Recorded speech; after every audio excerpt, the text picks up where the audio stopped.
My mom killed herself. I don't miss the abuse. My mom has a lot of issues: borderline personality disorder, depression, anxiety, obsessive compulsive disorder, and schizophrenia, all of which are diagnosed and treated by professionals. All my life, I remember whenever she was upset about anything, she'd take it out on me, my sibling, and my dad. There were a lot of times where I'd see her fight with my dad, and then if I did one small thing wrong while she was still upset, I'd be on her lap, getting my butt spanked hard. It got worse as I got older. She'd call us names, try to slap me in the face, scream at us, or dole out punishments if our home wasn't up to her high standards. When I got old enough to fight back, I didn't take it lying down. We fought a lot and screamed at each other whenever I thought she wasn't being fair. All my life, I remember dreading going home from school, not knowing what I'd find when I came home. When I was 15, she attempted suicide for the first time. I remember finding her after her second attempt, before school started, and before my dad and sibling woke up. I remember thinking, I have to fix this so dad won't be mad, and trying to wake her up, but I couldn't.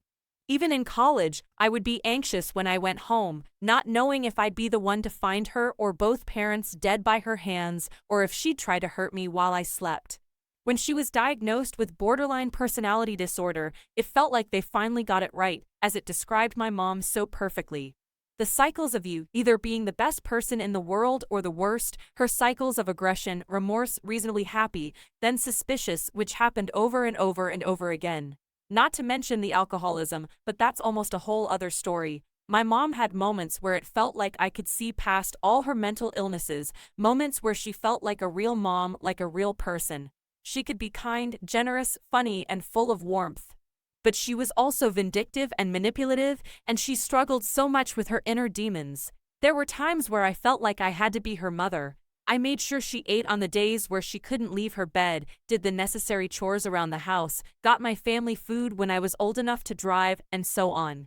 There are times I miss my mom's warmth, but I'm honestly just glad for the peace that my family has now.